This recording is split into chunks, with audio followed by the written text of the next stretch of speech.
오늘 말씀드릴 사연의 일을 겪으며 인생에서 결혼이 왜 첫 번째 관문인지 알게 되었습니다. 그리고 생각보다 편협한 생각을 가지고 있는 사람이 많다는 것도 알게 되었고요. 또 동전의 양면처럼 사람들의 이중성이 얼마나 무서운지도 알게 되었죠. 이 모든 일이 제가 결혼을 하기 전에 생긴 일들로 깨닫게 된 것들입니다. 사연으로 보낼 만큼 저에게는 잠깐의 해프닝이 된 일이지만 여러분들께 들려드릴 만한 이야기 같아 사연을 보내게 되었습니다. 그럼 제 평범하지 않은 인생의 첫 시작전부터 차례대로 사연을 이야기해볼게요. 전 갓난아기일 때 보육원 문 앞에 버려진 채로 발견이 되었다고 합니다.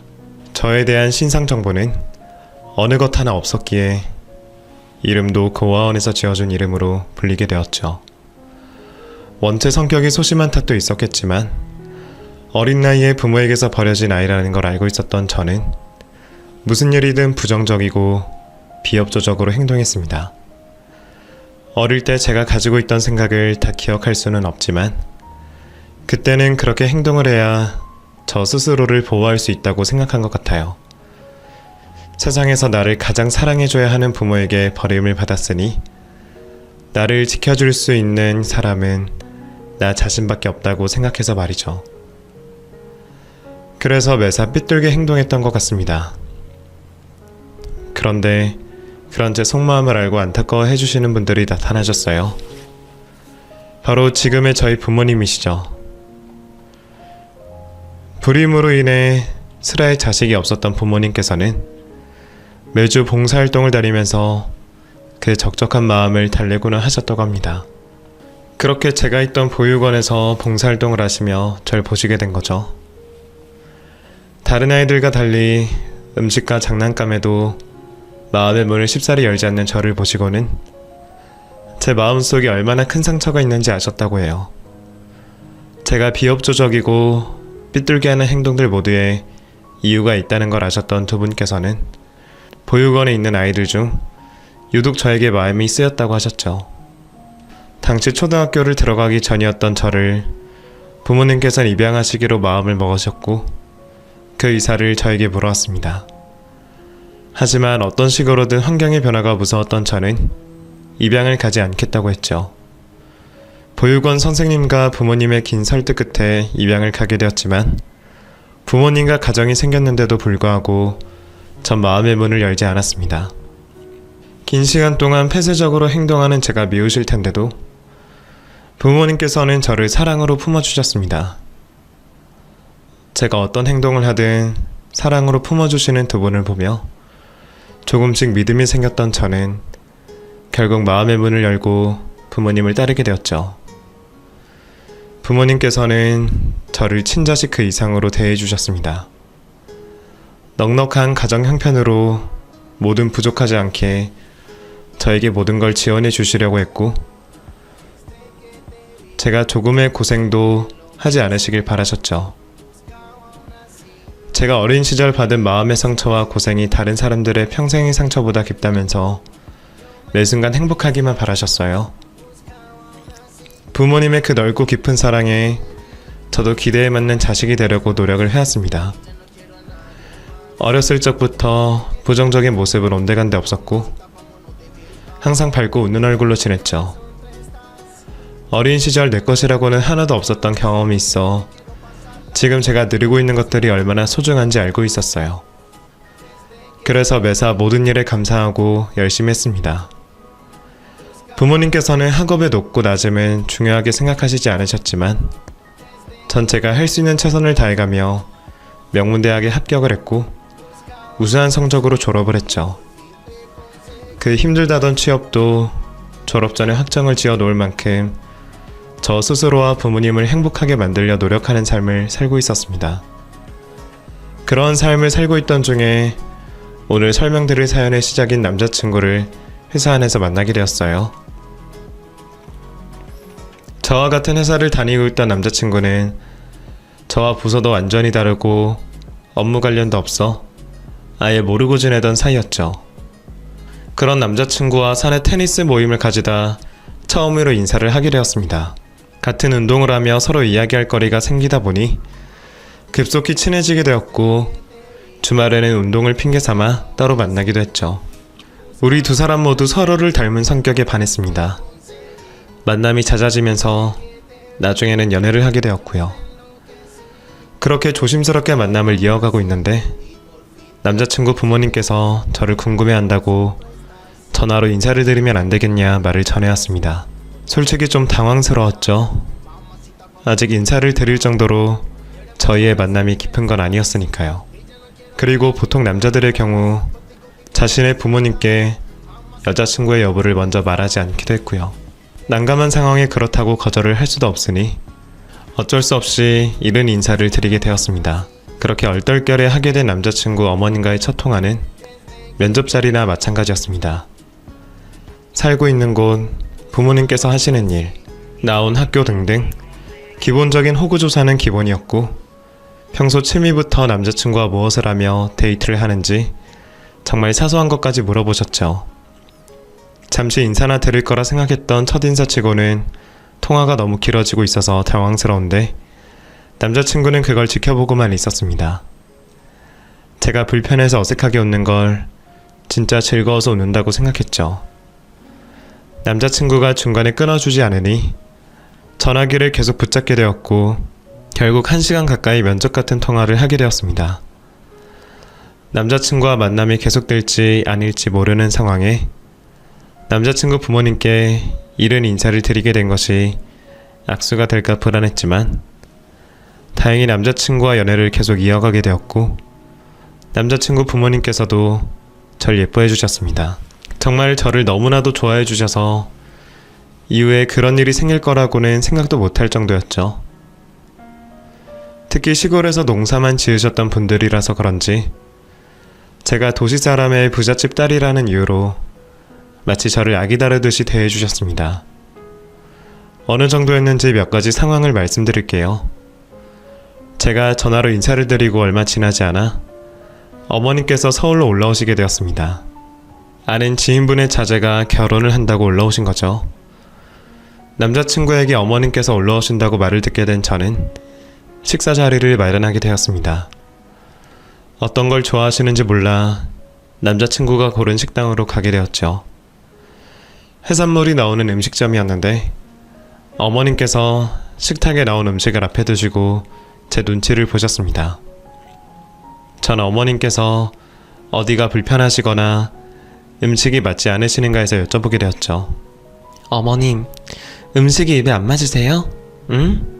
아니, 난 원래 좋아하는 음식이라 괜찮은데 우리 지은이가 이런 걸 먹나 싶어서 내가 유연이에게 너 좋아하는 식당으로 가자고 했는데 눈치 없이 여기를 골랐네. 전 괜찮아요. 아구찜도 좋아하고 해물탕도 잘 먹어요. 좋아하는데 너무 비싸고 양이 많으니까 자주는 못 먹고요. 그래? 네가 이런 것도 먹을 줄 알아? 아유, 괜한 걱정을 했네. 난 네가 서울에서만 살고 부잣집 귀한 딸이라고 하니까 음식이 입에 맞지 않을까 싶어서 걱정을 했거든. 혹시 가리는 음식은 있니? 아니요. 작은 알레르기도 없어서 가리지 않고 다 잘 먹어요. 그래? 요즘 애들은 가리는 것도 많고 편식도 많이 하던데 우리 지은이는 가정교육도 잘 배웠나 보다. 편식도 안 하는 걸 보니. 그래, 음식 시켰다. 어서 먹자. 어머님께서는 아마 제가 매일 고급 음식이나 양식만 먹고 자랐다고 생각하셨던 것 같습니다. 그래서 그 음식들이 낯설까 싶어 걱정을 하셨던 거죠. 하지만 어머니의 걱정은 거기서 끝나지 않았어요. 어머님께서는 예쁘고 귀한 손 더럽히지 말라고 하시면서 새우나 조개같이 손을 써서 먹어야 하는 음식을 직접 다 발라주셨죠. 제가 대접하려고 만든 자리에서 역으로 대접을 받는 게 처음에는 불편하기만 했습니다.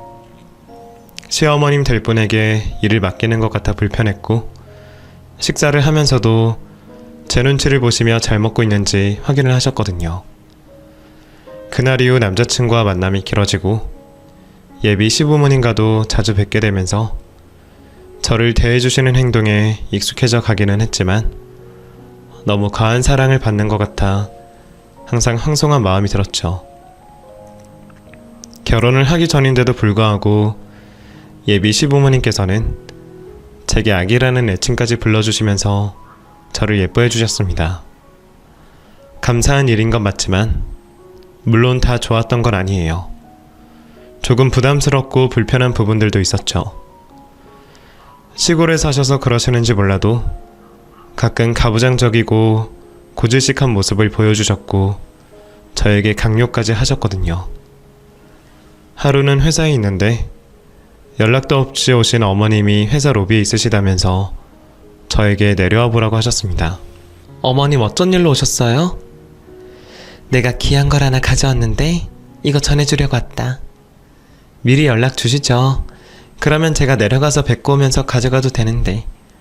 감사해요. 그런데 이게 뭐예요? 이게 여자한테 좋은 거다. 웅담 알지? 웅담. 네? 웅담이라고요? 이거 먹는 거 불법 아닌가요? 불법 아니니까 괜찮다. 이게 얼마나 좋은 거라고. 사람들이 웅담이 남자한테만 좋은 줄 알고 있는데 이게 여자들한테도 엄청 좋아요. 여자들 빈혈에도 좋고 몸에 활력도 찾아주고. 너 웅녀가 곰이었다는 걸 알지? 먹어라 이거. 나중에 애 낳는데 힘을 쓰려면 이런 걸 평소에 먹어서 체력을 키워놔야 돼요. 웅담에 오소리 쓸개, 흑염소 등등 몸에 좋다고 하는 건 전부 다 구해주셔서 제가 먹는 걸 일일 전화까지 주시면서 확인을 하셨습니다. 흔히 몸에 좋다고 알려진 음식들이었지만 저 개인적으로는 운동이나 균형 있는 식단이 더 나은 거라고 생각하는 편이라 그다지 반갑지는 않았습니다. 사실 동물복지를 생각해서 부정적인 인식도 있었고 효능도 뚜렷하게 밝혀진 게 아니니까요. 솔직히 꺼려졌지만 그 모든 게 저에 대한 애정이라고 생각해서 감사한 마음으로 받고 억지로 먹었습니다. 다 먹기 힘들 때는 남자친구에게 나눠주면서 말이죠. 그 외에도 알 수 없는 의미의 여러 부적들도 주셨고 저희 나이 또래에 입지 않는 속옷도 주셨죠.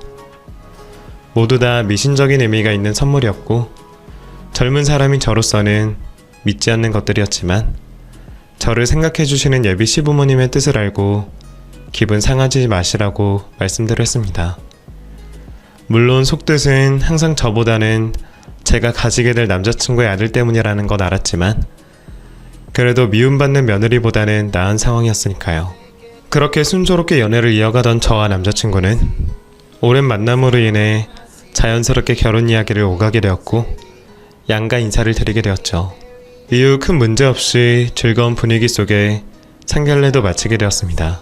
이제 결혼 준비를 시작하기만 하면 되었는데 하필 그때 남자친구가 사고를 치고 말았습니다. 이전부터 회사를 그만두고 사업 계획을 가지고 있던 남자친구가 결혼 준비를 앞두고 사업을 벌리게 된 거죠. 분명 제가 조금 더 깊이 생각해보자고 했는데도 말이에요. 별 생각도 없이 용감하게 사업을 시작한 배경에는 저희 아버지께서 사업에 투자를 하시겠다고 한 이유도 있었죠. 그 일로 인해 문제없이 진행되고 있던 결혼식 준비를 잠시 멈추게 되었습니다. 결혼은 하지 않았지만 양가 부모님께 인사도 드리고 상견례도 마쳤다 보니 결혼을 한 것과 다름없는 분위기였습니다. 그래서 우리 두 사람 모두 양가 부모님을 챙길 일이 있으면 찾아가서 사위와 며느리의 노릇을 하고 있었죠. 그런데 그러다 그 일이 터지게 되었습니다.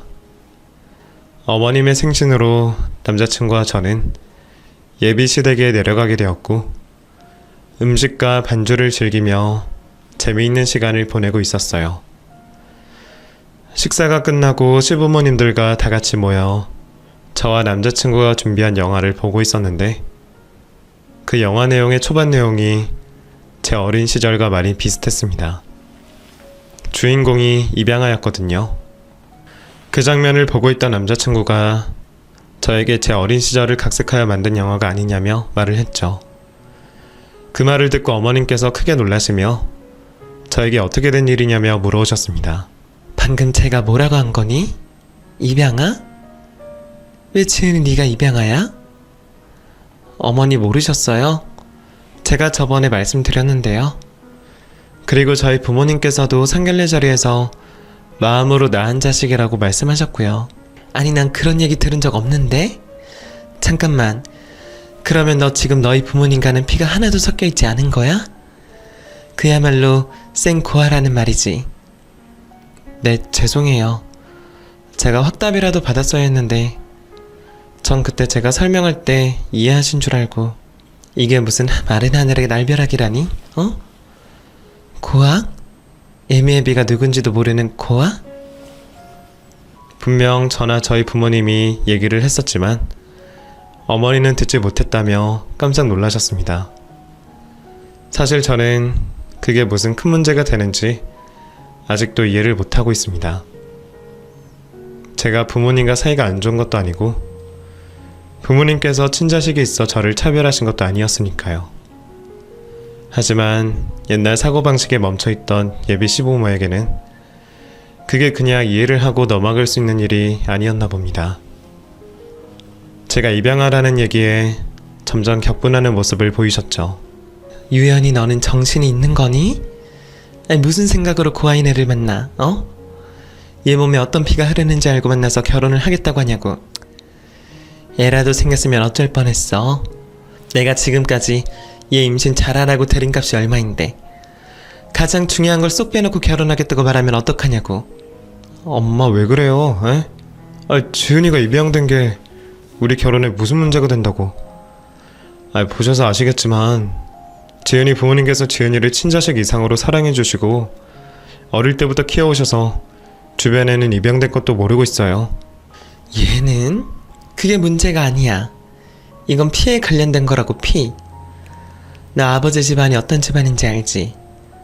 그런데 쌍놈의 피인지 백정놈의 피인지도 모르는 애랑 결혼을 어떻게 시켜?